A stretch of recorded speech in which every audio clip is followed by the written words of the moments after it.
Hello and welcome to another episode of Hot Takes, the Story Screen podcast where we see new movies as new as we can and as fresh as we want. As fresh as the movie comes out of the oven and it's still goopy and gooey and we're just like, ooh, this is spicy. This is a spicy movie. Let's cool that movie down. But our opinions, you can't cool down. They're too hot. Hot Takes is a podcast. It's a Story Screen podcast. Story Screen, what's a Story Screen? It's a website. It's also a movie theater. We love movies at Story Screen. Go to our website. Check out more stuff. But for now, we're talking about this movie. My name's Yabor, which is Robby backwards, which maybe gives you a hint of what we're about to talk about. I'm joined by Bernadette. What's your backwards name? I don't even think I've ever done this before. Etenarab? I forgot a D in there. It's weird. I'll have to spell it out. I knew yours would be fun. Yeah. I mean, you could just call me Nreb if we're saying burn backwards. That's true. That's easier. So we got Nareb with us, Nareb Gorman-White with us. We also have the captain, Mike Burdge. Mike, what's your backwards name? And that's our fearless leader. Mike Impressive. Burdge, everybody. It'd be pretty good if we just put this whole thing in reverse. We did, in post, we just reversed the whole thing. No, it should just be me. Only my track is reversed, and then we loop back, and I don't want to get too specific, but that backward. I like the idea that only your talking parts are backwards, but me and Burns are forwards. Precisely. This episode is brought to you by Ready Coffee. Ready Coffee is a coffee spot on Route 9. So the movie we saw is Tenet, which backwards spells Tenet, the new Christopher Nolan movie about backwards action, forwards action, and protagonists. So Tenet is a big deal to Story Screen because at the time of this recording, we have been open for one full weekend. We have returned to the movie theater. We have gone back to the movies, as we so often like to say. And Tenet is kind of, been a weird movie in movie conversations because it's kind of been like Christopher Nolan was not afraid to kill everyone to get them to see this movie. He was going to give us all coronavirus to see it. Luckily, some people held off, and some people have seen it many months ago when it came out in, I believe, early September. Some countries that handled their shit correctly got to enjoy Tenet and like and dislike it as much as they wanted to. So we're kind of new to the conversation, and a lot of people are going to start seeing Tenet. And, this is the new Christopher Nolan joint.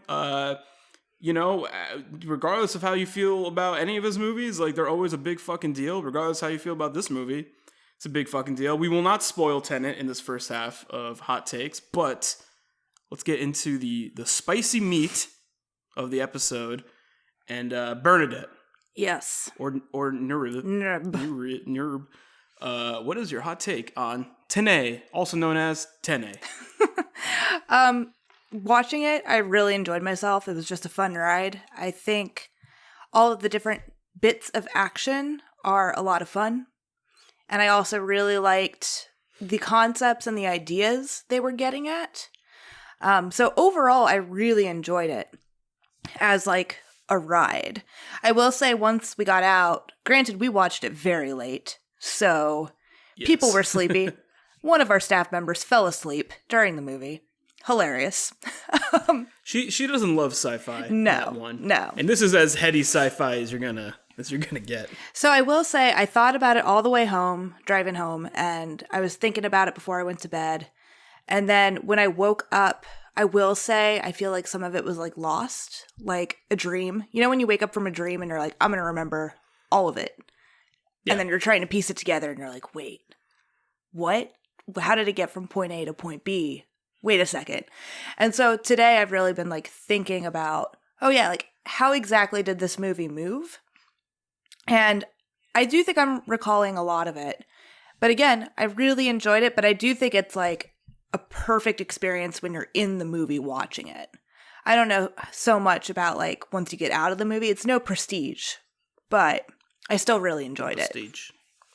Yeah, that synopsis or that feeling kind of reminds me of how I felt about Us, where I was just like, this movie is really cool as I was watching it, and then when I left the theater, I was like, I don't know if that movie actually makes any sense. It doesn't. Burdge. Hot take about us from Burdge. Ikiam, what's your hot take on Tenet? Look, this is a movie that's got like layers to it, both in how I am critically receiving it, as well as its usual Nolan-isms. Whereas there's like a bunch of stuff going on in the movie that is layered upon layered upon layered, like an onion. My reaction to it is like there are great things to this movie, and there are, you know, fine things in this movie, and then there are bad things in this movie. And I think that, you know, taste as far as bad, good, great, these are relative terms, you know, but I think that there are obviously, I'm not breaking any barriers with that one, but I think that in Tenet there is, it's like a perfect example of kind of like the different things that can be wrong with a Christopher Nolan movie, and that can be great about a Christopher Nolan movie. And so it's kind of a little bit more of the same as far as my critical reaction to it. You know, Christopher Nolan is a director that I am usually excited about, but, you know, never really, the more I think about it, I'm kind of like, yeah, I guess so. Like when Dunkirk was coming out, I was like, cool, a Nolan movie. And before that, when Interstellar was coming out, I was like, all right, cool, a Nolan movie. Maybe it's just because they don't come out at the type of speed that I think that they do. Like they actually don't come out that often, that I kind of find myself maybe not really as excited for them. But, you know, I am excited to watch a movie by a guy who is extremely intelligent and a very good filmmaker, and gets to pretty much do whatever he wants in a blockbuster setting and get like a blockbuster style audience. So Tenet, lot of fun, exciting. I think there's some problems with some of the mixing, obviously we'll get to, and I think that mainly a lot of the problems are kind of at the root of the script and the story that's trying to be, that they're trying to tell. The story that is being told, I don't think is a fascinating story. I think it's a fine story, but I think the actual root of everything going on and what it's trying to, you know, tell us, I don't think is a very fascinating story from what I understand of it. I still very much am in a situation where I feel like I might be overestimating my abilities to understand what Tenet is doing, while at the same time underestimating Tenet's own ability to do what it wants to do, you know? So I'm still working through it. But at the end of the day, fun. I had a lot of fun watching it. I agree that it is fun. I left the theater very not hot on the movie, loudly unhot about the movie. I did not like it very much. I'm also glad we didn't record that night, because I think it would have been a meanie. I think also watching this movie at the wee hours of the night does not do it any favors. Now a few days removed, I still, you know, I saw a picture of this like statue the other day where it's like this old dude whose head is fucking giant and it's like tilting like off his little body. And that kind of reminds me of like what Tenet kind of is to me, where it's like the movie on this conceptual level is kind of like one of the most like Nolan-y Nolan movies ever. It's like, it's his obsession with time really kind of amped up to the next level while still trying to kind of do, you know, trying to kind of make, he's trying to do like a 007 spy movie. He's trying to do a spy movie. He's trying to do an espionage movie. This movie feels very much a spiritual successor to Inception. Where Inception is just like, let's do something very cerebral, but put it into the genre box of a heist. This movie, I think, kind of like blasts the doors off a lot of genre conventions, but still has like some things to really latch onto to kind of like not get you as the audience member too lost. The things about this movie that really bummed me out, and even after watching a bunch of like, trying to watch some YouTube stuff to try and get myself more invested and maybe be like, you know, I did watch this movie really late at night. You know, maybe I can like watched some videos of some people really, gassing it up and talking about the things they really like about it and seeing if that can maybe speak to me in some way. Because I do think that's some of the things that really work about the movie is just like, it's the things it does on a cerebral level are really cool, though the very hard to understand at times. At the end of the day, the thing that doesn't really appeal to me, which like very much could be the point of the movie that I maybe just don't understand. I'm not so insecure in my cinephilism that I can't admit when I don't understand a movie. But like, I don't think that this movie has a lot of humanity to it. It feels very hollow to me. A lot of the characters don't have a lot of character to them. They very much all seem to kind of serve purpose of archetypes or otherwise. There's some really charming performances in it. I think, and also like I could just watch Robert Pattinson like eat a sandwich for like fucking 3 hours and I would just be like, this is the best movie I've seen all year. This is the best blockbuster movie I've seen all year. It has salami on this sandwich. That's amazing. I would just watch that. So that's kind of where I'm at with the movie. I'm excited to talk about it with everybody, and I don't think I'm going to be that hot on the movie even by the end of this conversation. I'm very curious to talk to some people who do like it more than I do, and I want to hear that perspective, and that's cool. And I'm not here to play devil's advocate about it either. Like I want to listen. I want to hear why people dig it. And there's plenty of things I do dig about the movie that I'll probably save a lot for spoilers, because the things about the movie that at the end of the day really fucking pull me in is that on a technical level, it's fucking bananas. Like the things this movie does on a technical level is fucking crazy. I think an interesting thought experiment to maybe jump into for the next part of this conversation is something I presented to Burdge kind of at the end of the movie, which was a little bit more sassy than I think it would be intended now. But what is Christopher Nolan's worst movie? It's a tough one. Obviously, he's a great director, right? Mm-hmm. Like, even his worst movie can't be all that bad. But what's his... Well, and if I may, real quick, what I found really interesting, I guess I should phrase it like this. I think that one of the most interesting part of the question, what is Christopher Nolan's worst movie? Like when you asked me it the other day, I was thinking about it, and I think an even more interesting side of that question is like, what does it mean? Like what does that mean? Like Christopher Nolan's worst movie, what does that mean? Like, because they're all good. Like, I think that there is something to be said that Tenet might be one of his worst movies, but I think that it's still a very good movie. Like all of his movies are at least good, like and you could start looking back at like his earlier stuff that maybe doesn't have as big of a fan base and like a pop culture like stamp, like Memento is one of his first movies, but everybody knows about Memento. And so I'm talking about things like Following and Insomnia, which are both like fantastic films. Like they are really good. Insomnia can be a little bit more of kind of like a slow burn kind of procedural feel, but he was still like kind of like sharpening his teeth and getting some stuff done. There's still some very cool Nolan-isms in there. Even more fascinatingly so at such an early phase in his career.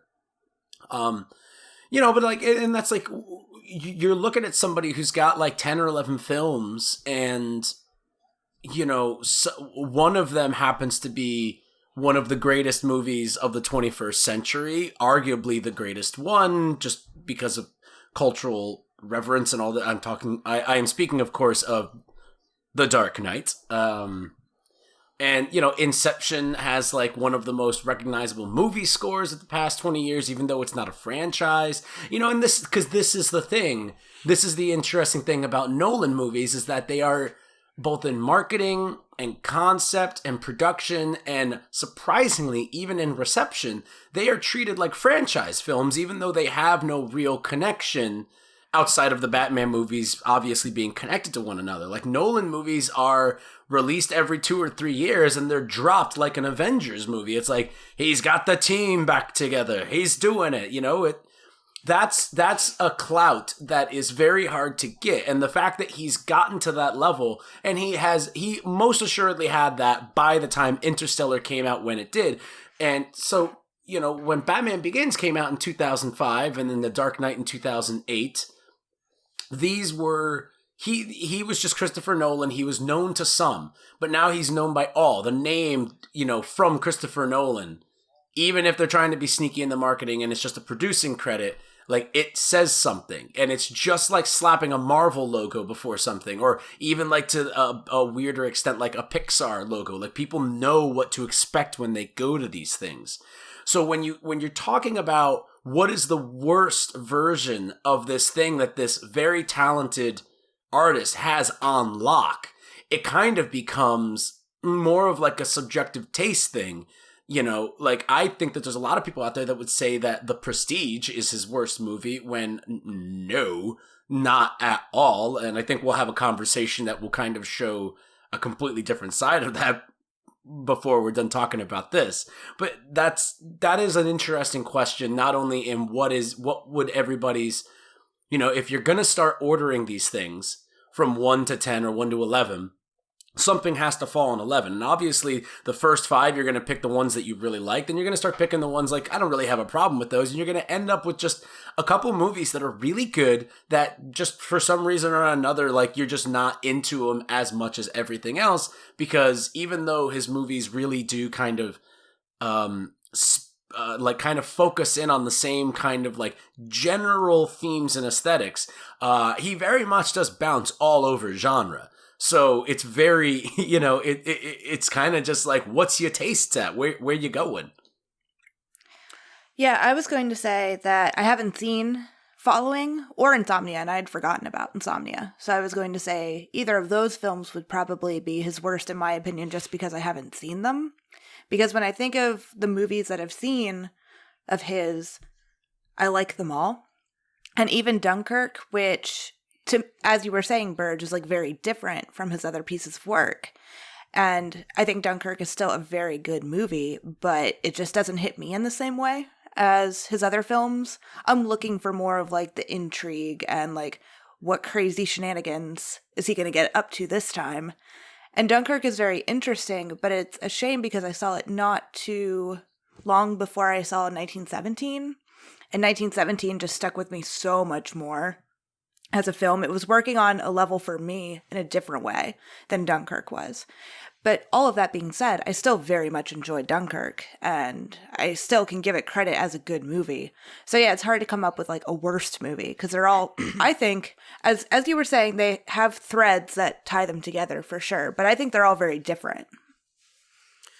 Yeah, I mean, one of the common threads, this is not the case for all of his movies, but Nolan is a man very much like he's obsessed with time. I think he feels like a creator who maybe feels like he's running out of time or sees time as an adversary, as very much seen in a movie like Dunkirk, where time feels like the major enemy above anything else. Yeah, and again, like the question that's what's his worst movie is not so is what Burdge was kind of saying before, where it's like it's more of the thought exercise, less about like the answer, because like I don't know, this would only be my opinion. I think his worst movie is probably like Dark Knight Rises, but that's kind of more of like a Warner Brothers studio movie than it is like a Nolan movie. There's a lot of hands in that pot, so like can't throw all that on him. You know what I mean? But yeah, I mean, my favorite, and this is even a fun question too, because this is like, you can answer this a little bit more earnestly. My favorite Nolan movie is The Prestige, because The Prestige is very cerebral. It deals with like really like high level concepts. It's also an allegory for screenwriting and filmmaking, and it has a lot of humanity to it. Like, those characters feel very real, even though they are very larger than life, and they're magic. They do magic stuff all the time. And I like that. I think it's interesting to see Tenet as like a step back, and I do kind of agree with that in some ways. It's kind of like, in some ways it's a step back, because it's like, oh, we're with Dunkirk, it's like, oh, he's really we've never seen him do this before. It's very interesting. Tenet, it's like we've seen him kind of do this before, but it's at the same time very unhinged. So it's like, it's kind of a weird evolution of like, it's like, let's see like Nolan become a monster of his own creating. Let's see him like, he's going for it in this movie. And he's also trying to make something, I think, conventional at the same time. It's like an interesting tug of war that I think he is in control of the entire time. I really like the music in this movie too. The music in this movie is really cool. I don't think it's mixed very well, but that's the way it is. What are your guys' favorite Nolan movies before we, start to taper into spoiler town? Oh, well, I agree with you. The Prestige is my favorite as well. The Prestige. And if anything, it's interesting because that film heavily focuses, as you were saying, on the people. And I do feel like you get the most screen time with the actual people in the film. And it's Nolan, like, not showing you the trick until the end of the film. So, like, the rest of his movies, he's, like, very interested in showing you the tricks in his bag. But I feel like The Prestige is him being very restrained. And so maybe that's what's very appealing about it, is because you do get, like, these very human characters because you're with them all the time. It's very good. And it's this, like, very personal revenge story at the same time. And I like that, it's very, in some ways it's very obvious. It's like, yeah, the movie is The Prestige. It says it's trick for the end. But like I never really thought about it in the context of him being restraining himself a little bit. And it really lets the mystery and the twist of the movie have a lot of like weight to it. Right. Because that's a hard one to see coming. I know a lot of people are really smart and smarter than me and they can see a lot of things coming. That's a hard one to see. It's like, oh, he made a cloning machine. It's like, spoilers for The Prestige. he makes a cloning machine. It's like, he did what? In this movie? That takes place in this time? He did this? David Bowie? Burdge, what's your, if you had to, I have a gun, I have a inverted bullet to your head. So you've already been shot. So you might as well just tell me what your favorite. Yeah, and you can't heal. You can't heal. No, you can't. I guess you can't. That's a rule. We'll talk about it. This is a spoiler for inverted bullets. What's your favorite Nolan movie? It's a exact tie between the two movies that I consider to be the best versions of the two things that Nolan is most known for as a director. He's known for like high concept, intelligent storytelling, and visual experience extravaganza. So it's a tie between The Prestige for intelligence and Dunkirk for experience. I've watched Dunkirk 5 times. That movie is fucking insane. It is one of the best movies just ever made. It is. I love Dunkirk. Don't get me wrong. It's insane. Every time I watch it, I'm like, it will not be as good this time. And you're just like, this movie fucking bops. It just keeps going and just keeps getting better. It's a much more subtle kind of thing of what he was exploring with Inception and Interstellar about time, and he uses it structurally and intelligently. And then again, in Tenet, he's just like, yeah, but what if time was used like for car chases? And I'm like, okay, that sounds cool too, but like, I do fuck with that as well. But also, like, I was really more interested in, you're like, what if time more like a construct and like an ethereal, eternal enemy to all wars, regardless of who we're fighting, to which there is no escape. And you're like, interesting, that is very cool, I like that. And he's like, yeah, but then you can shoot bullets backwards through people. I'm like, that is also very cool, but are you the same person that was just talking about like ethereal energies and like just otherworldly concepts of what time means to us? I respect his blockbuster flair, Because, like, despite, like, him getting, like, Warner Brothers being like, you make an action movie today, you fucking idiot. He's like, all right, but it's going to be for the smart people. And they're like, that is good. We want that. And then, the man babies are just like, yay. He's our favorite director. I think that's, like, a good conversation to have. Because it's kind of like, he's a cool director. There is something about, I do not care that, like, 0% care meter of what an artist and a creator, director, screenwriter, actor, anything brings to a movie based on their past work. Like, you can go, Christopher Nolan is a smart director and he creates intelligent films. Henceforth, this film that we are about to watch shall be intelligent. I really don't care about their intention because they can do whatever they want in creating something. What I do care about, though, kind of wrongly, but it's something that I'll have to get over, and it's not happening anytime soon, is I don't like the... Inception is just such a... like an intelligent film. Like, you really need to think about it. Or like Tenet, or like, you know, Interstellar. It's like, it's just so complex. And it's just so... There's so much there that's like just, it's like, I'm not really a big fan of that. Like, you can talk about the movie like that. I more don't like the conversation around it, putting it up on a pedestal as if it's like this amazing achievement in intelligence in film. Like, treating, and it comes across as like treating all other movies like they're stupid. Like, movies don't always have something to say. They don't always have themes underneath the actions that are happening, or metaphors and symbolisms and stuff. Like, stories in general are just filled with these things. Storytelling, in its very essence, is an intelligent art form. You are taking things and examples and messages and tropes and characters and putting them together to express a theme and an idea. That's where the most intelligent part of storytelling comes from. It's not from complexities and how things are executed. Those can be intelligently made, but I don't think that those are the most impressive.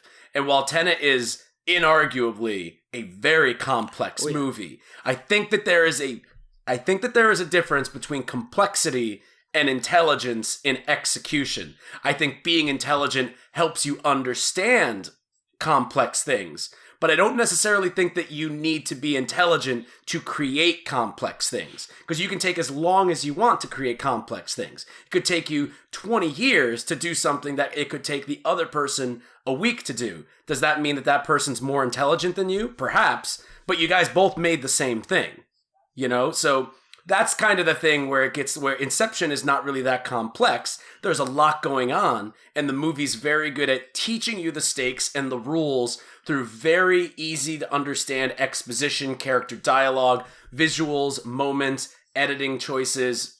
And I think that the biggest problem with Tenet is that it does not have those things firmly in place to guide you along. And I think that that is one of the things that is purposeful. I think it's meant to be mysterious, but I think it goes on too long. And I think that that is just kind of, for me, not how I want to take in a movie, whether it's a mystery, a spy movie, an action movie, a high concept film, and especially a Christopher Nolan movie. Because I'm going into a Nolan movie going, I'm ready, I'm open, I'm patient, give it to me, I want to understand this. You have me at the most patient and understanding I can be, and 45 minutes into this, I'm like, why are they all just talking to each other about everything?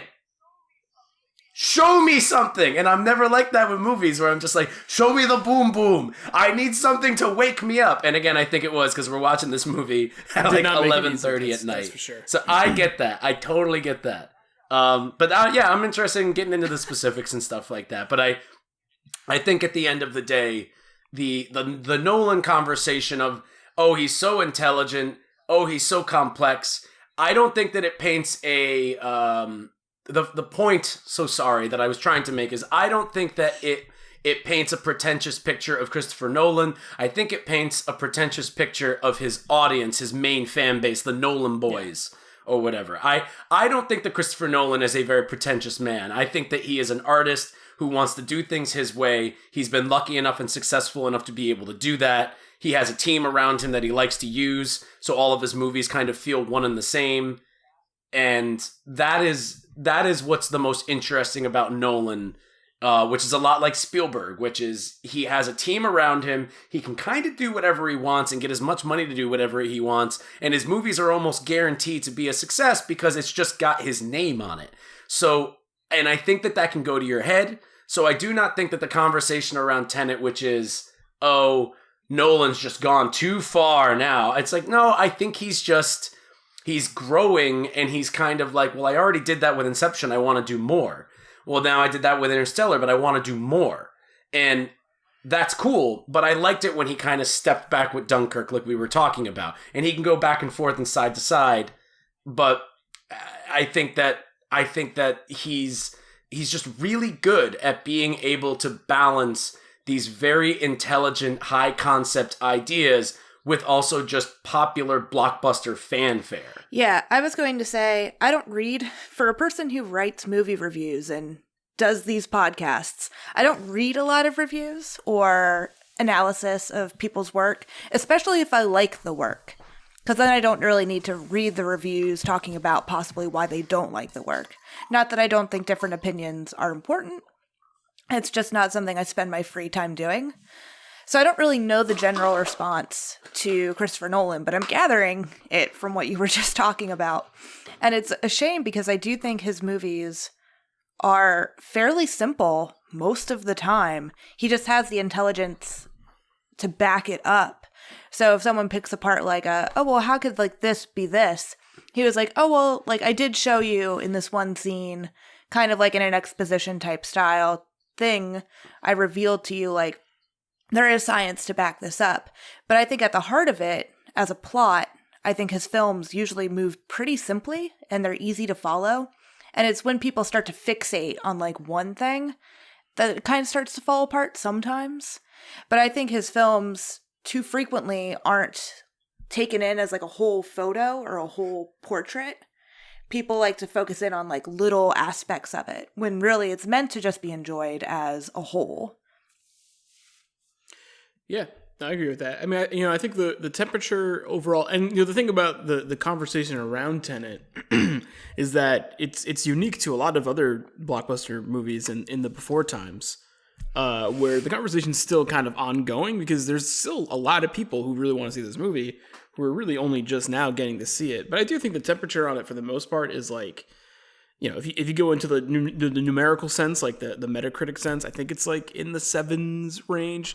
It's pretty divisive as far as Nolan movies go. I think the diehard fans who are very patient with Nolan and really like the Inceptions are giving it a little bit more attention. And I think the people who may not have the patience for this movie, like myself, are skewed a little bit more negative. All right, it's time we get into spoilies. We got to talk about the thing. We got to talk about who dies or who comes back from the dead in reverse time. I don't know. Maybe that happens. I don't know. I haven't seen the movie. I'm going to go watch it right now. I'll be right back. Do you guys recommend seeing Tenet? You guys recommend seeing Tenet? Absolutely, yeah. I look forward to watching it again. I'm glad that Heath didn't watch it with us because then you can watch it. Next week I'm going to go watch it again. Yeah, I'm excited for it. Let me know what time you go. I'd like to go see it again, as long as you'll have me. Okay. I'm sure we can work that out. Burdge, you recommend seeing Tenet? Yeah, of course. Why not? It's a back to the movies.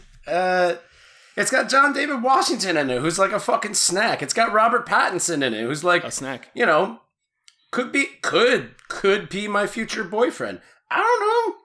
I could change tastes. He could change tastes. We could bump into each other. I could pretend like who are you? Whoa, you look a lot like Robert Pattinson. Twilight, never heard of it. Oh, and he'll think I'm so down to earth, and we'll like the same type of roasting coffee bean.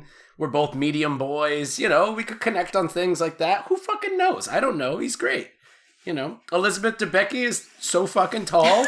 She's so tall. She's so tall. Fucking She's a giraffe. Tall. I didn't know a giraffe was in this movie. She is giraffe. It's like, it works when she's in things where she's playing like a golden godlike alien. But when she's just like talking to John David Washington, you're just like, yo, who the fuck is this? Or married to like the shortest schlub.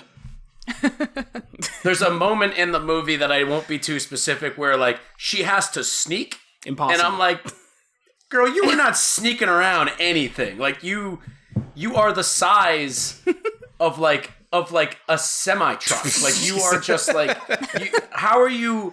Like she's like the size and shape of like, and zero disrespect. This is a compliment. She's like the size and shape of the aliens from Signs. When they're trying to hide in the tall wheatgrass, but they're just too big. You can see the top of their heads. Yeah, she reminds me of like the aliens from Star Wars. that Obi-Wan goes to hang out with for a little bit. The Kaminoans, the cloners. Yes. Yes, the cloners. Speaking of cloners, yeah.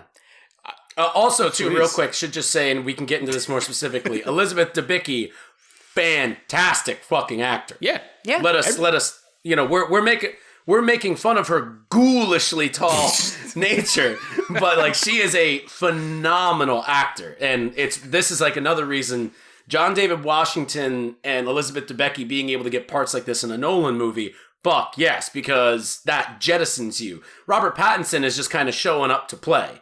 You know, and he's just kind of like, I put highlights in my hair. I'm in Mumbai.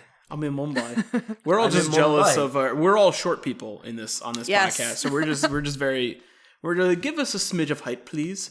Please, miss, a smidge of height. Thank you. I'm in Mumbai. I'm in Mumbai. I like talking like this. Yeah, well, he probably likes it too. Hollywood forced me to date a lesbian. What they did. There is no one here arguing with you. It's what they did. We'll be right back to talk about the entire movie, start to finish, for the next 3 hours of this podcast. We will see you soon. Yeah, can the spoilers just be like 10 minutes, like real quick? So we're gonna get into it. If I may, real quick before we cut to the break, we're gonna no. And this is actually like this is responsible housekeeping, because I'm gonna put this in the description for when we post it. But just in case people are listening and they want to stop and see the movie before they listen on, us covering Tenet, and you guys can stop me if you don't agree. Us covering Tenet is not an endorsement for you to go out and see Tenet if you do not feel safe. Oh, yeah. We work and run a movie theater, so we were able to create the best conditions for all of us to be able to go see it.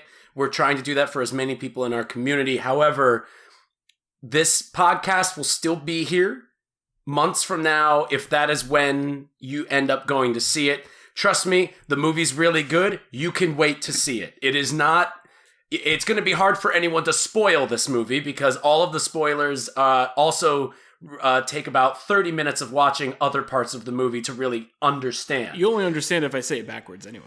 Exactly, yes. So I just wanted to put this up front too, in case you're listening and you didn't read the description. You know, we just don't want to make it seem like we are trying to push people to go see a movie, whether it's at our theater or somewhere else, to be able to take in our product. We want everyone to be responsible. And we want to be responsible about this as well. When you feel safe enough to go out to go see a movie, go see Tenet, and then you can come back and listen to this, or just listen to it right now, because you're kind of like, maybe we'll just go minute for minute, and we'll just go over the whole thing, and you can pretend in your head. It'll be Tenet storytelling time. Well, but I just thought it'd be a good thing to get that. Yeah, Tenet's coming to Blu-ray also in a few months, so if you really need to wait, right? That's fine. It's coming to Blu-ray in It's coming to Blu-ray in December, so like, don't fucking worry about it, I guess. But yeah, we of course, times are weird. Do things at your own pace. Don't, we're not. I'm not gonna make unlike Daddy Christopher Nolan. I'm not gonna force you into the. Hey, into it wasn't him. It wasn't him. Nah, and I also want to echo the. I don't think Christopher Nolan is pretentious. I think his I think 4chan's pretentious. We're going to be right back with spoilies. One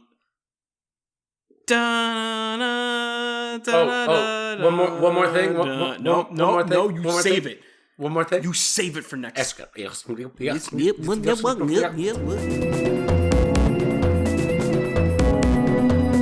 And we're back with spoilies for Tenet, or as they say it backwards, Tenet.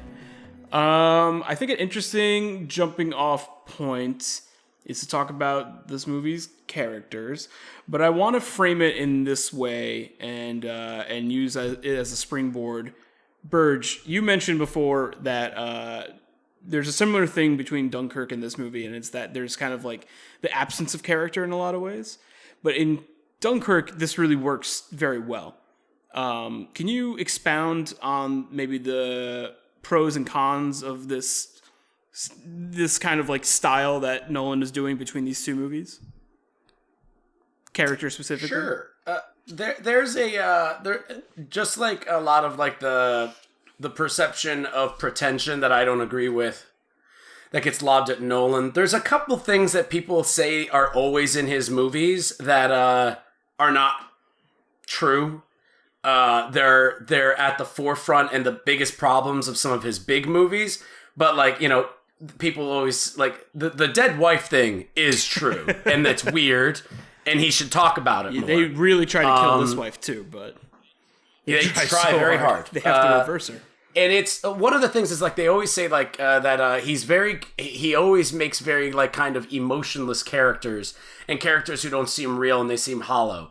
I don't think that that's true. I think it's true of something like Inception and Interstellar, where part of the entire point of a lot of these things is mystery and revelation and also just like soulless dead people on the inside trying to grapple with high concept ideas. Some of these are purposeful and some of these are not. In Dunkirk, the entire point of it is that everyone is kind of just a blank slate for us to project our ideas on, especially the main character. We are just supposed to be following with them. That's why you have someone like Tom Hardy playing the pilot. That's why you have someone like Kenneth Branagh playing the captain. You have these kind of recognizable faces, and the one kind of unknown character is the most surrogate like main character. And so like you're able to just kind of get through with these big waving motions of like character moments and story. The story and the plot and the excitement are more important than the character journey. But even then, we get a character journey. We get a very solid character journey. We get a very good first frame of our character, last frame of our character, that ends with one of the best endings of any war movie ever, in my opinion. In Tenet, these characters are underdeveloped at the writing stage. This is my opinion. And sometimes an opinion can only be pushed so far by following the rules and going, but look, all they had to do was this. And then you can go, well, they didn't do this because of that. And it's like, well, okay, then why did they do that? And if that is the case, then why did they also not do that over here? And it becomes kind of a thing. I was talking about my friend who also watched Tenet, and it just becomes kind of a thing where it's this run around to try and defend, not even like in like a defensive way, but to be able to try and articulate why certain things are going on when, you know, 50% of the movie is so high concept and executed so well and just visually stunning and cut together great, you know, even if the sound mixing is a little weird. But then on the other side, for the story script side, you're just kind of like, what's going on here? As far as like the development, the developmental arc and structure of the characters' journeys, of like, you know, the 4 or 5 main characters and what they're doing. You know, the movie breaks one of the biggest rules ever, which is they introduce an entirely new character who is a main character over halfway through the movie.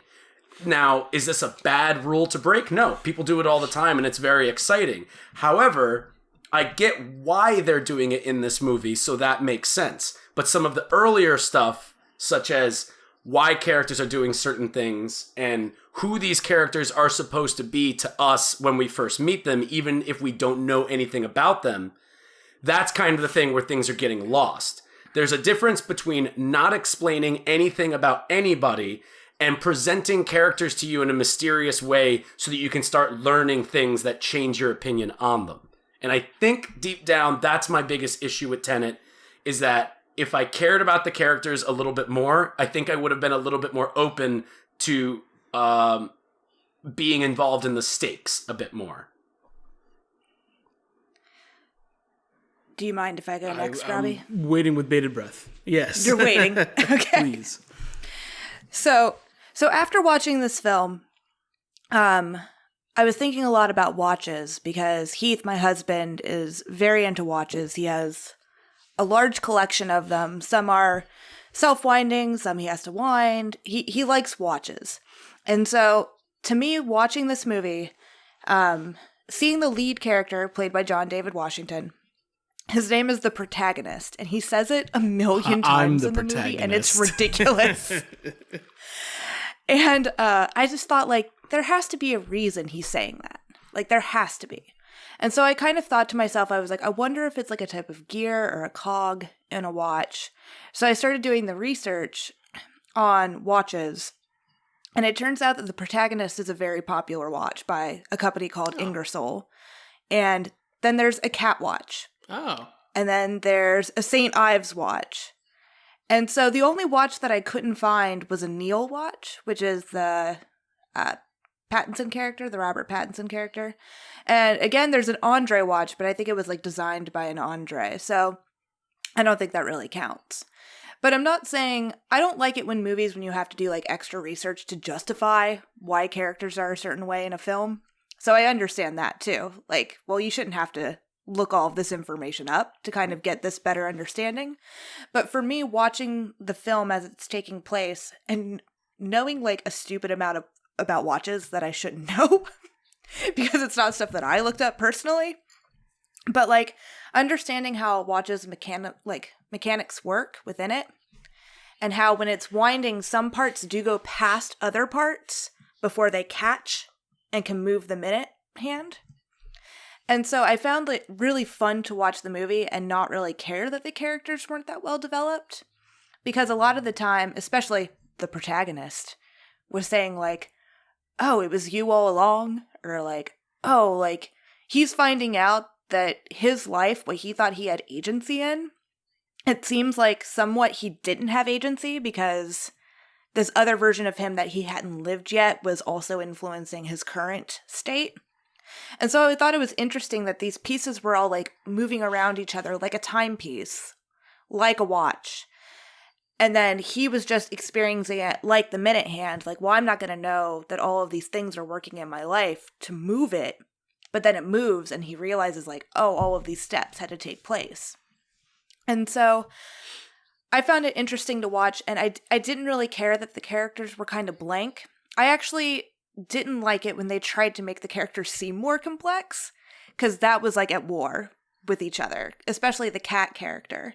It was like every time they tried to like move her character forward with like a little bit more complexity, I'm like, no, because she's going to move past the other characters who don't have anything going on. And they all have to kind of be at this like even playing field. But when you're looking at like the face of a watch and you're seeing the time change, you're not like actively paying attention to what's going on inside the watch. And so I kind of liked the idea of like these very important people who are stopping this world event from happening.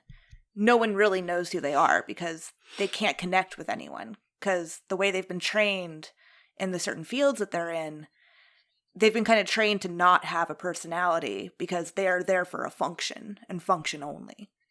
And that's kind of how Nolan treats them in his script too. Like these characters have a function, but their individual personality traits aren't as important. And so I liked it for that reason, but also I was in a very specific headspace when I was watching it. And I don't know if that just influenced me. It's weird to like even think of having an experience that I didn't have. So it worked for me, but I totally understand that the characters are kind of bland. And Andre's lines are ridiculous. They're cartoonishly devilish at times. Yeah, I think that's all very... I did not know any of that stuff about the watches. That's all very cool. And in some of the videos that I did watch, kind of echoes that sentiment that you mentioned of like, you know, not having the desire to like have to do so much like extra research to enjoy a movie posthumously, especially. Because like a lot of these videos I'm watching, they're just like... all of the locations they go to are the things on this tablet that they found in Pompeii after like the volcano exploded and all this stuff. And it's like... yeah, that is cool.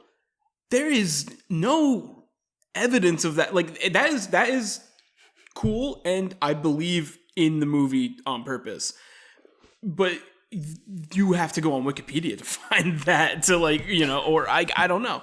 Like and you know, me personally, like there are times like when I watch biopics or things like that I do like going down like the information rabbit hole to kind of like fill in some gaps or to make certain things more interesting, and that always vibes with me well. In fiction, that's kind of like harder, especially when you're trying to do something that's just really cerebral, but like you're not. One of the things that Tenet, we'll relate back to it. One of the things that I think Tenet does super well is that it will explain a concept that's just like, there's just no fucking way I'm going to understand this. But then it explains it to you in an action sequence. So they kind of give you like the notes, and then they give you like the practical example of like how it works. You know, it's like, oh, there's this thing, there's all this time stuff, there's this inverter, you can move forward, backwards in time. You're just like, I don't fucking even understand how that works. And then they have the art museum scene where they're fighting people in reverse and things like that. And you're just like, oh, so that's what they're talking about in the other scene. This kind of like actually makes sense practically, you know, in a practical way. And I always like, and I like that. And then like on like the character things, like on the characters and like why they may feel like, I don't know if underdeveloped is the right word. I think they are developed to Nolan's standard for what they need to be.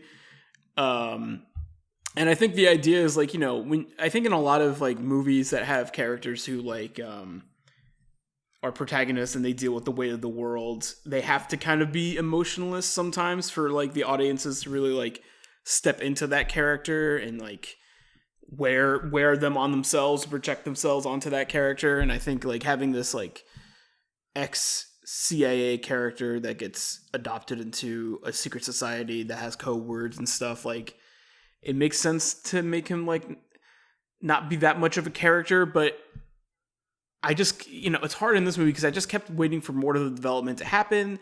And then I also think there's this tug of war, like, you know, with the character with like Kat, where like she's kind of like to me, the only character that has like an easily understandable arc, you know, and like character development and things happening to her.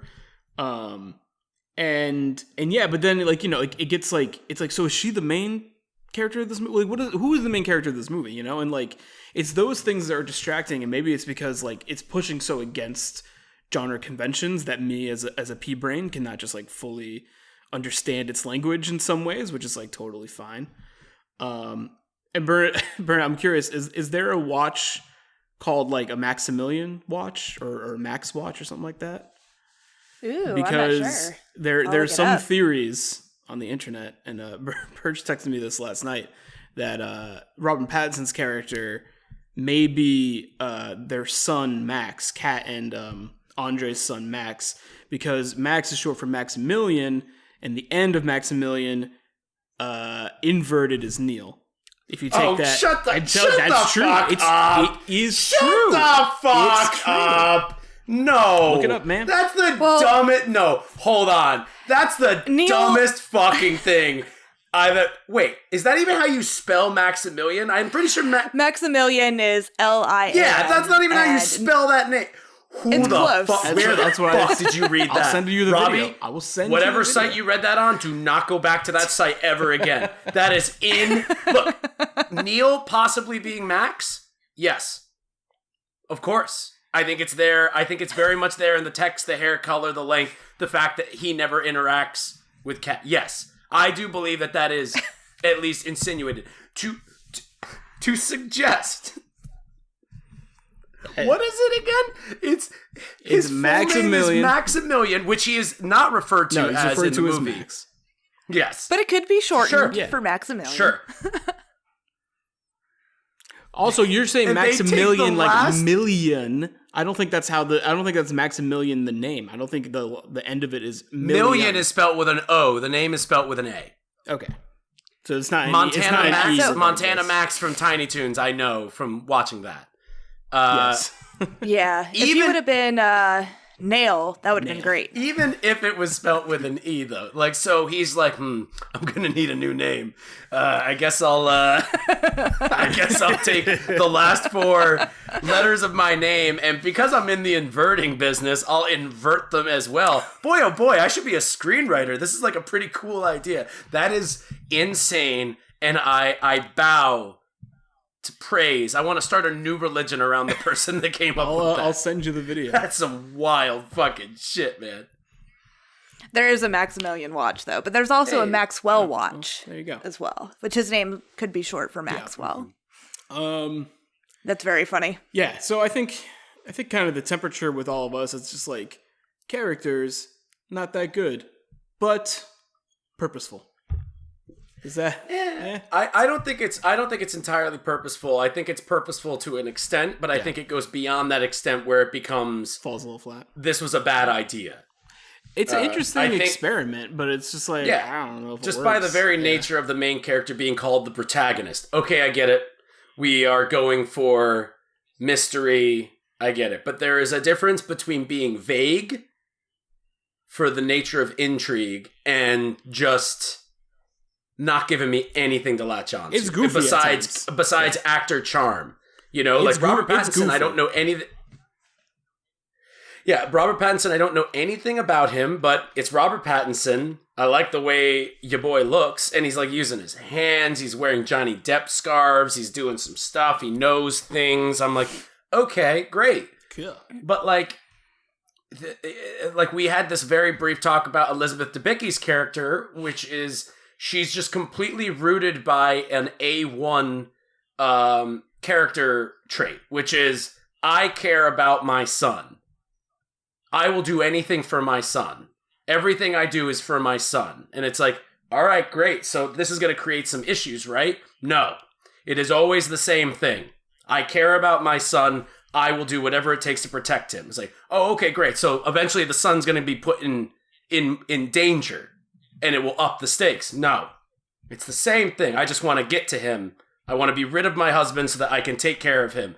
I am in the exact same position as I was when you first met me. And I haven't really changed that much.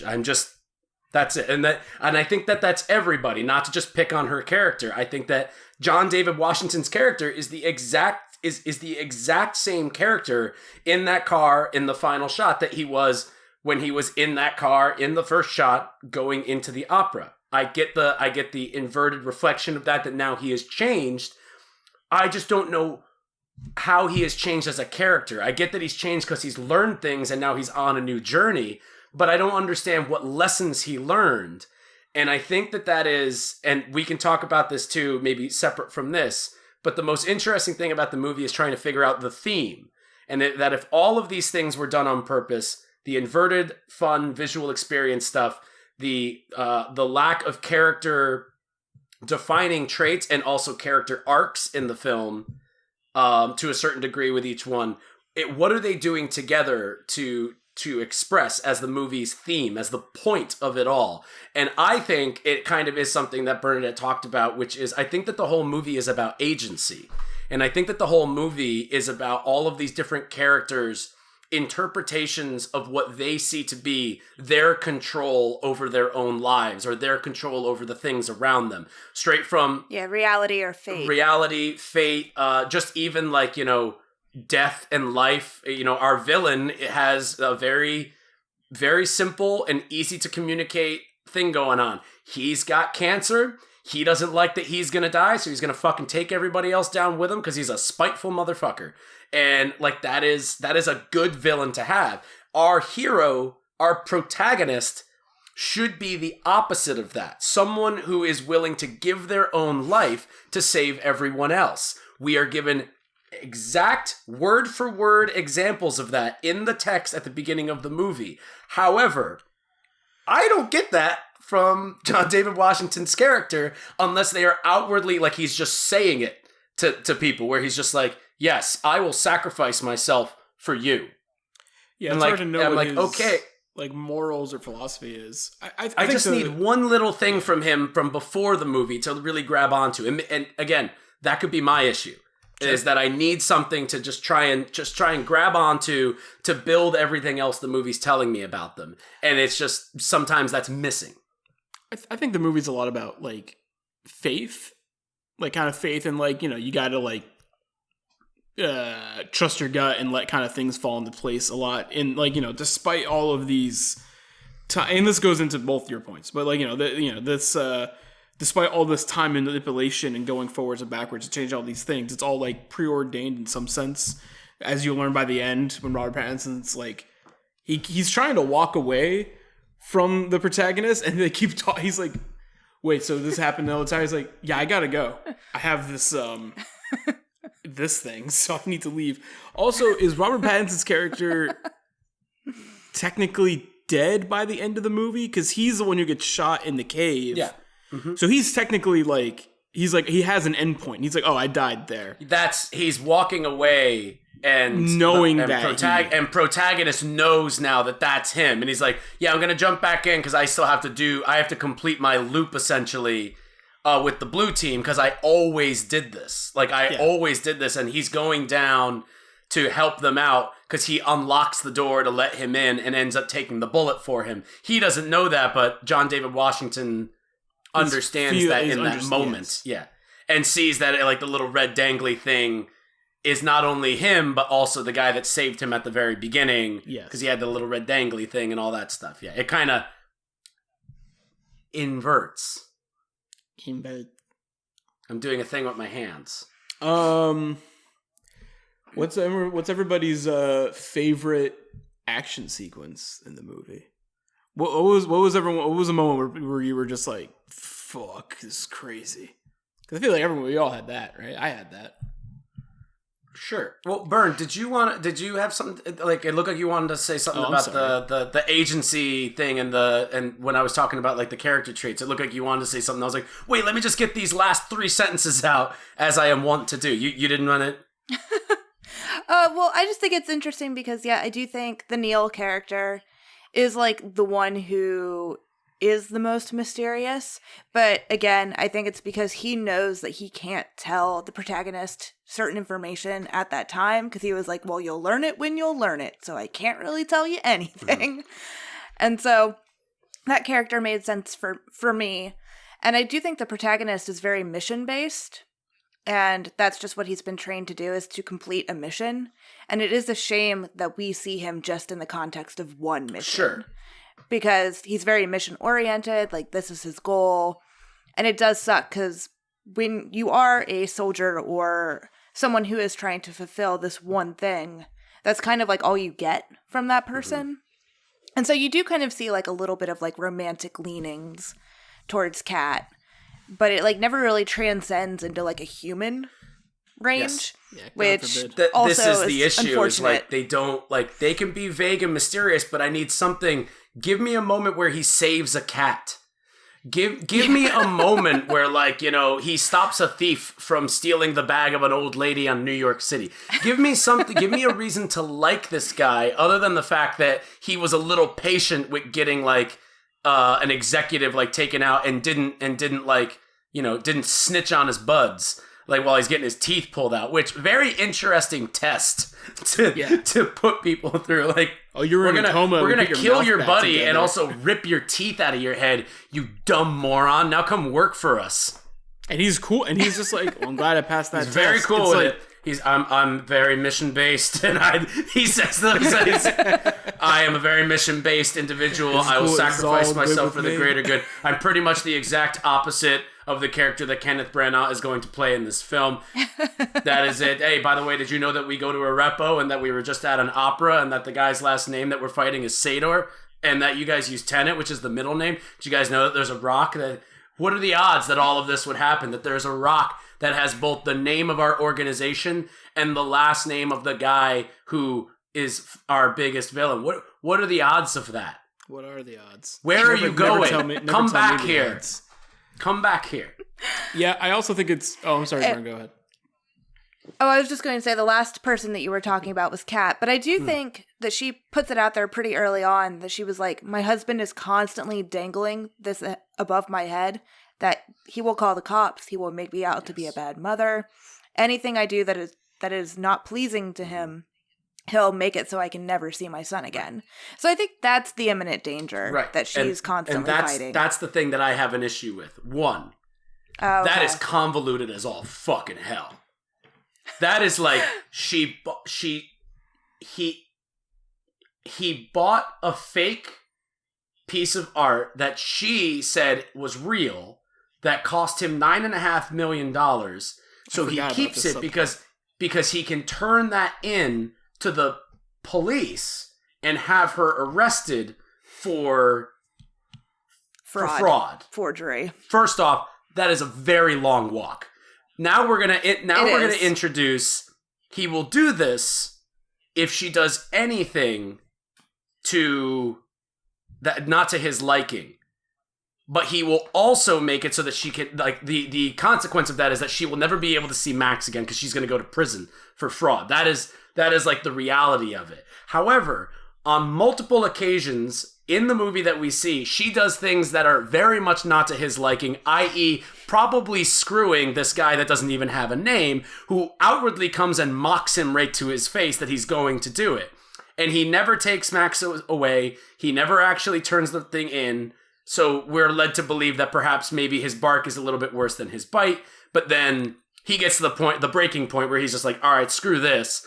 I don't need her to like me now. I'm going to kill myself back when we were having a good moment. And we find out that moment actually always happened like that and was completely broken down because of the events of their future selves, where, you know, Kat knows that she's dealing with future Andre, who believes that he's dealing with past Kat.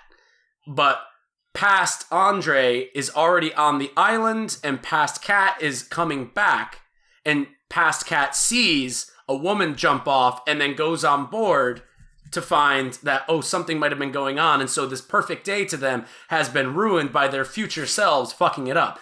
I like the loop of stuff like that. That is very interesting. It doesn't need to be over-explained to me. I like stumbling upon that myself. I don't like, however, that the entire thing hinges on Kat's ability to have to put up with this abuse and this person for just one more minute that she can't even take in order to save the world, and she breaks and kills him, and the movie attempts to reward her for it. I think that is a very irresponsible lesson. I don't think that it and I'm the first one to go, like, you know, the ending of The Invisible Man, very cool. A little weird that it goes to that point, but sure. And very similarly in this movie, taking revenge on your torturer and your abuser is a thing to do. I am into that. But the movie just spent like a very long time being like, listen, the entire reason that this next scene is going to be exciting is because we know that you want to kill this guy because he's done terrible things to you. We've seen him do terrible things. We are rooting for you to get him, but you cannot. You must hold back. And that's the tension of the scene. And finally it blows up and she does it anyway.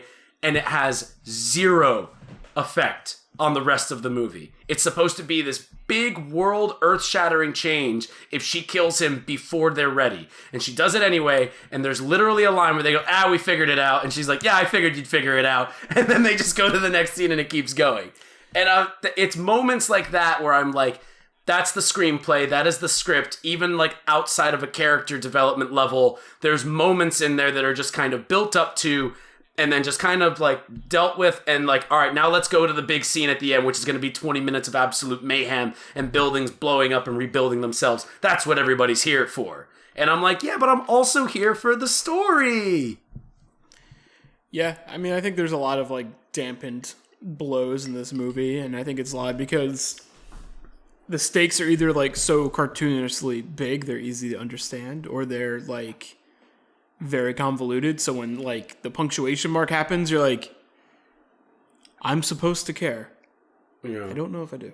That's a good way to put it. That actually kind of makes me like it a little bit more. Oh, there you go. Weird. Oddly enough, I don't think that was your intention, but yeah, that there's some things that are oversimplified that seem like a given, and then there's things that are very convoluted, or even in a nicer way, complex. You know, when we say complexities in this movie, there is like a stage of being convoluted when you're first watching it, and that's what was kind of turning me off while I was watching it. And I was mistaking complexity for convolution.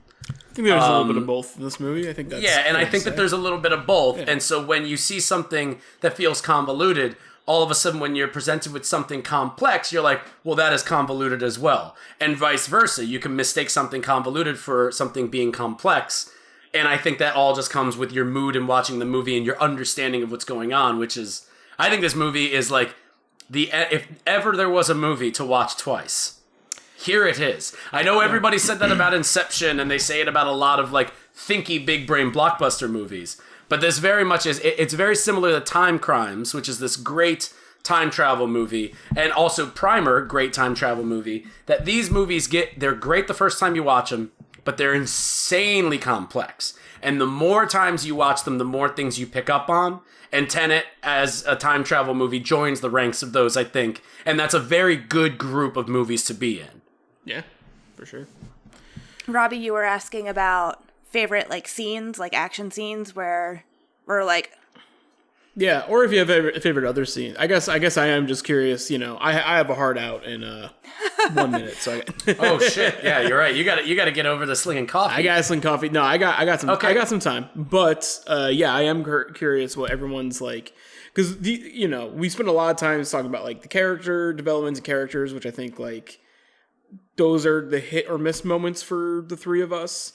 But I think we unanimously like the set pieces of the movie and on the technical level what the movie's doing. So I am curious what everyone's favorite moments in that regard. I did really like that opening opera house scene. I thought that was a good introduction to like, this is what you're getting into for the next 2.5 hours. That's some Yeah, classic very Nolan cool. shit right there. That big gunshot at the very with the opera. I was doing the sound, getting the sound ready for the theater. It scared the shit out of me. I was like, okay, they're about to play music, so I will level like, you know, audio box 2, which is the music, and then it's just like bang, and I'm like, oh I guess audio box 3, which is sound effects, needs to go down. So a yeah, little that bit. scene was very cool. And then I was also like, I gave myself a little pat on the back when we were watching the initial start to the car chase scene, where they were like, we need 4 different types of vehicles. We have to drive a car that looks like it's not fast, but it is fast. And as they were driving that car, I'm like, their side view mirror's busted. I bet that's going to come into play later.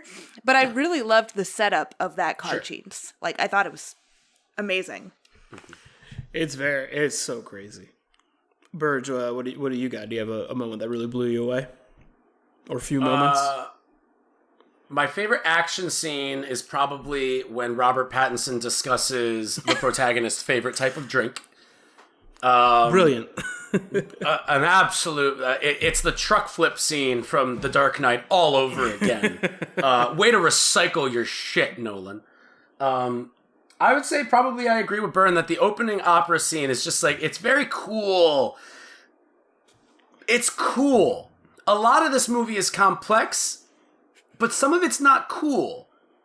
The car chase is cool. The fighting backwards is cool. How they do all this shit we haven't even really talked about is fucking cool. Yes. But the opera scene being completely based in reality is something that I would have loved to have seen just in a movie from like the 90s too, where it's just like, hey, these guys taking over this opera. And so the local government working with Americans, they're going to pump like sleepy gas into the, and they got masks and they're Bane. It's like the kind of the opening to Dark Knight Rises or like the opening Dark of Dark Knight. Knight, yeah. It is, and I think that that is like a strength of Nolan's. He's very good at being able to like, he is that maestro, just like, okay, and here we go, and it just goes. It's very neat. It's very cool. I would say probably that's my favorite action scene. Obviously, right next to the car chase is just amazing. Yeah. And even more so, just like the actual like fight in the airport in the hallway and stuff like that with the inverted and the moving forward is very cool because it's just very... I have no fucking idea how they shot it. I was watching some very quick clips where John David Washington and stunt people were learning how to Fight backwards. do things and appear to be moving backwards. And they would do those in different tandems, and they would just be cutting different versions of them, where character A is moving forward, character B is moving backwards. So sometimes they would have B moving forward or B pretending to move backwards, and then they would actually reverse them. And by cutting them together, like, you know, A, B, B, B, B, A, B, A, B, B, B, A, B, B, it creates this method of like, I have no idea how they're doing this. And it happens with me sometimes in editing. With the West Wing, it keeps happening with microphones, where I'm like, where the fuck is the microphone in this scene? Because they're not wearing one, and I'm seeing 10 feet above their head. This has to be dubbed, but it's not, because it's picking up things that they're doing. I freak out about stuff like that. So I'm very excited for the Blu-ray of this movie because I want to know how they did all this sweet stuff, because that is the shit that gets me, pardon me, very hard. That is the stuff that just jettisons my ass onto just whatever the fuck I'm sitting on when I like movies. Amen. That's where I am. So I'm excited about learning all of that stuff. Hot Takes And is all about... apologies on the over-sexualized pun. I know, Robbie, that's more your territory. Hot Takes is all about finding out what gets you hard, despite your gender orientation or you want to otherwise. put that on the ad that we're putting up on the... Hot Takes, what gets you hard? I think the moments that really blew me away in the movie were the hallway scene was one of like my first just like, oh, this is like really cool. And that's kind of what like, you know, the movie started then for me. I was like, oh, I'm kind of, because it was one of the moments where I was just like, okay, they're really like, other than like showing like, oh, the bullet inverts, you have to like have intention to do certain things, like, which is all cool. But like kind of was like in a very exposition framing. This is one where it's like, all right, we spent, you know, what feels like 7 hours explaining how the movie works. This is the first practical application of it. And I was like, this shit's fucking sick. I also like the intro as well. Don't get me wrong.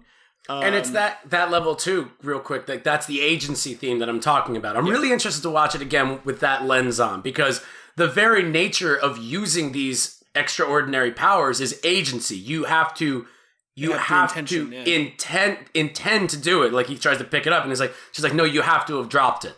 Yeah, like you have to do that, and it's taking control of your own destiny, of your own agency, which is like, I get why Kat does what she does to Andre beforehand. I just don't like that there's no consequences.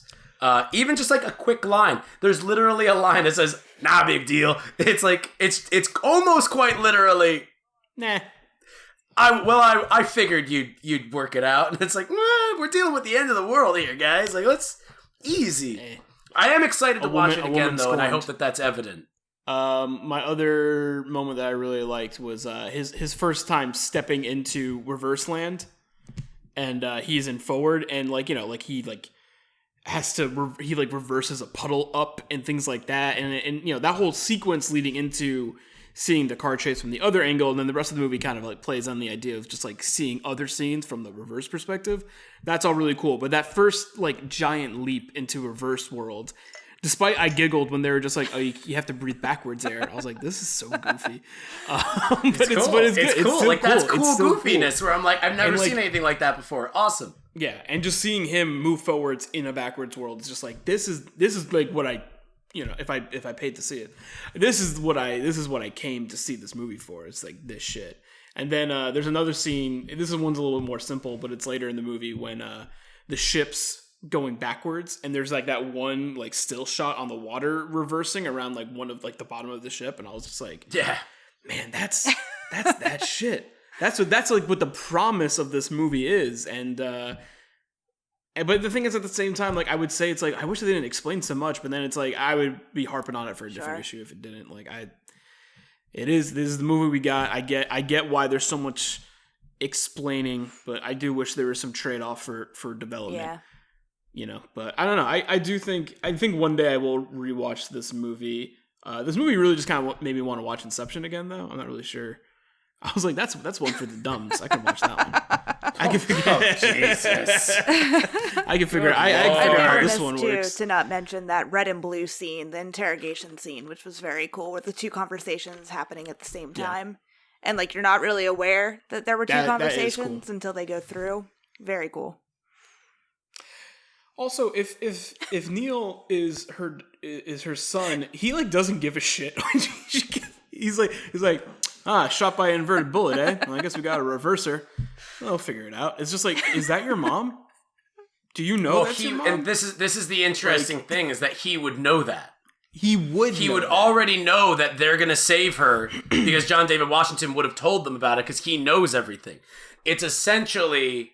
So he has to play it like he does. That's his whole thing. Exactly. That is. It plays a little too well, if you ask me. But that's why he's so good at what they do, is because they are doing the time pincer, and it's essentially, it's like the biggest version of the time pincer idea you could have. It's the Prestige all over again, where it's like, how is he doing this magic trick? Oh, it's by doing something that's almost unthinkable. Yeah. And it's like, I have trained you I recruited you and trained you and everything, all to get to this moment where it's going to be you recruiting me, and it's going to end in your death, and it's going to end in your father's death, and it's going to end in, you know, the brutal psychological harm and danger of your mother, and you're not going to be allowed to do anything about it. And he does it willingly because he has faith and understands that this is the way. What happened, happened. What he says at the very end, what happened, happened. It's already happened.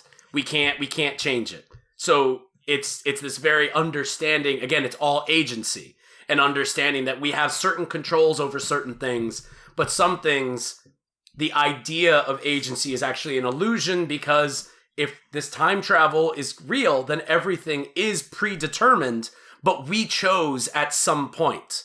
At some point, we decided, even if those decisions aren't ours to make now. And that's the most interesting thing that this movie's got going on for it. I just want to try and figure out how all of the little pieces connect together to form that kind of theme that I've got rattling around in my brain. So he knows that his mom is going to make it because he knows that his mom raised him. Like, he knows that this happens afterwards. He also knows that they're going to go all the way back, you know, to like the 90s, like when this boat thing happened, because he knows that they have to go to this like battlefield over in Russia or wherever the fuck they were. Wherever the fuck it is. Like, he knows all of this stuff, and he just needs to pretend and go along with it, as ignorance is our ammunition. You pretend to be ignorant and you keep people ignorant, and that is how you win the war. Like, that's what they keep doing. And that is, ignorance is our ammunition is essentially a real backhanded way of talking about faith, and saying that faith is a way that you can win, and that faith is a defining characteristic of life. It is just keep people in the dark about the certain things that they need to be kept in the dark about, and everything will be okay. You just spent like 6 minutes talking about this Neil Maximilian theory. Sure. Treating it as if it's canon. No, I like the idea that Neil is Max. I don't like the idea that he calls himself Neil because of some weird fucking NPR Sunday puzzle thing that he's doing. Not to mock that. That's a lot of fun. I've been looking at the previous ones, Bern, and those are fun to do. Sure. I need to go. You need to go. Does anyone have anything else All right. you want to, any closing thoughts on Tenet? Tenet is the same spelled backwards. Bernadette? I don't think Neil has to be Max, but if you like that theory, run with it, I guess. It's a possibility. I like the idea of it, where it's like, Yeah. I like that he doesn't actually say it is, first off. If he did say it, I'd be like, that's pretty fucking stupid. But the insinuation that this could be, I'm like, cool. Fun. Yeah. All white people have to be related in movies. Yeah, we learned this from Star Wars. We learned this. Thank you guys so much for joining me on this time travel-y ride through Nolan Town. Hot Takes is not the only podcast on Story Screen. StoryScreenBeacon.com is a host of many podcasts, articles, and reviews, and we also have our own members-only service where we have even more content, and you can buy that for just $5 a month. So if you like what you listen to here, you can get more of that there. Go on YouTube.com to also find our videos, and also find us on social media, where we're kind of fucking everywhere. Go to the movie theater, see the movies if you're comfortable, and if you're comfortable buying a mug, we appreciate that too. And we got tote bags, and we got keychains, and we got stickers. We really appreciate Only you. if you're comfortable buying Only if you're them, though. comfortable. We're not trying to press it on you. No one makes you do that, but you have to go to the movies and you have to see Tenet. Thank you so much for listening to me. Thanks so much for listening to me. Thanks so much for listening to this episode. Thank you too for joining me on this journey. But of course. You're And welcome. until next time, peace. Yes, Bye. Yep.